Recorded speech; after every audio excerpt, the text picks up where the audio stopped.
Selamat petang, salam sejahtera. Isu hangat petang ini serangan jantung Dr. M dan sepucuk surat buat Anwar. Berita sepenuhnya. Bekas rekan sekerja saya di DJE firma PR Daniel J. Eldelman meminta saya bekerja sambilan bersama mereka untuk menjayakan beberapa proyek. Semasa perjalanan bersama mereka ke Singapura pada Januari 1989, saya menerima panggilan telepon pada awal pagi daripada suami. Ayah mengalami serangan jantung dan berada di hospital. Saya tergesa-gesa mengemas barangan, meninggalkan nota untuk bos dan bergegas ke Changi untuk menaiki penerbangan pulang. Rakan yang menjemput di lapangan terbang Subang berkata dia hampir tidak mengenali saya kerana saya kelihatan seperti hantu. Saya berasa amat bersalah kerana ini berlaku ketika tidak bersama ayah. Setiba di hospital besar ke Kuala Lumpur, emak membawa saya berjumpa ayah. Saya tidak dapat mengelak daripada terkejut melihat keadaan ayah. Saya tidak biasa melihatnya begitu lemah dan tidak berdaya. Saya langsung tidak bersedia melihatnya terlantar di katil dengan pelbagai tiub dan mesin yang dipasang. Dia baru berusia 63 tahun pada ketika itu, tetapi agak berat dan perlu menjalani pembedahan jantung. Jantungnya perlu dihentikan seketika semasa ia diperbaiki dan kemudian didenyutkan semula. Pembedahan ini sentiasa berisiko. Walau bagaimanapun, pakar bedah beliau adalah yang terbaik yang kami ada di Malaysia. Dr. Yahya Awang, seorang lelaki tinggi lampai dan terkenal yang kebetulan juga adalah menantu Husin On, berjaya mengumpulkan satu pasukan terkemuka pakar bedah, kardiotoraks Malaysia, pakar bius dan jururawat.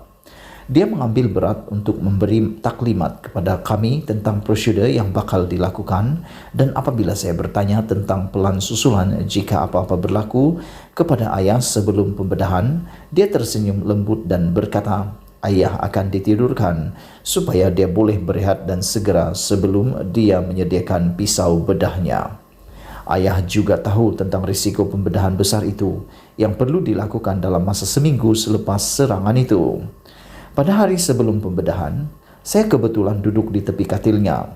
Dia tidak tidur dan cukup kuat untuk menulis sepucuk surat yang diserahkan kepada saya. Saya merenung surat itu dan kemudian menoleh ayah dengan rasa hairan. Jika apa-apa berlaku kepada saya, berikan ini kepada Anwar. Anwar Ibrahim pada waktu itu, pada masa itu adalah Menteri Pendidikan dan anak didik kesayangan ayah. Dan jangan buka. Saya tidak tahu sehelai kertas di dalam sampul surat itu boleh terasa seberat surat yang diberikannya kepada saya pada hari itu pada tahun 1989. Tetapi seperti ditakdirkan, saya tidak mempunyai sebab untuk membukanya maupun menyampaikannya kepada Anwar. Selama bertahun-tahun saya telah menyimpannya dengan selamat. Malah ketika saya berpindah rumah, saya tidak membukanya. Mungkin harinya akan tiba apabila saya dapat membacanya. Tekanan kerja.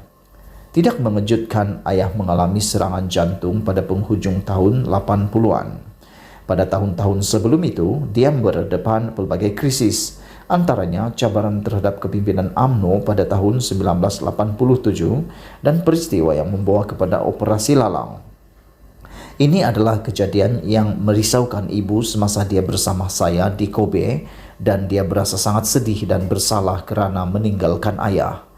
Walaupun ayah tidak mengalami serangan jantung sehingga 2 tahun kemudian, saya berpendapat tekanan yang terkumpul terlalu banyak untuk dihadapinya.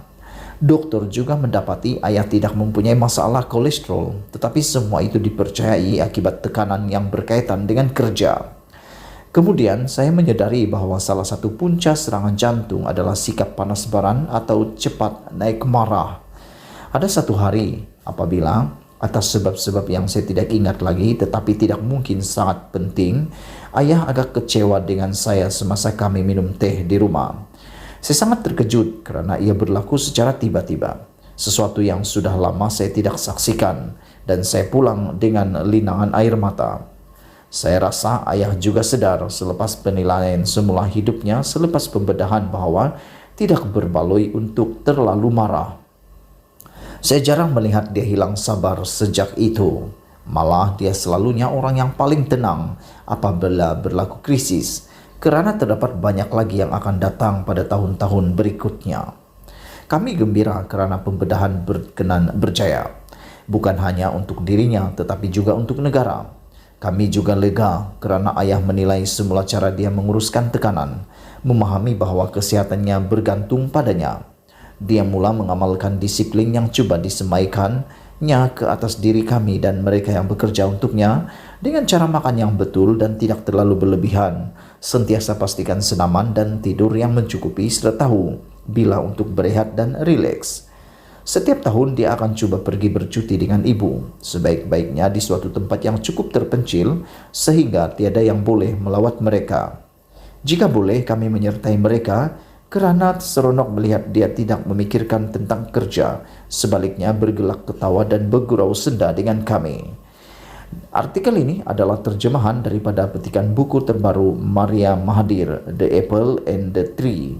Ia diterbitkan dengan kebenaran Penguin Random House SEA. Buku ini boleh didapati di Popular, MPH, Kino, CZ Play, Bibliopaper, Boys, Lit Books, dan Gerak Budaya. Dipetik dari Malaysia Kini. Sekian isu hangat petang ini. Jangan lupa tinggalkan komen Anda, tekan butang subscribe, dan kita jumpa lagi. Bye-bye.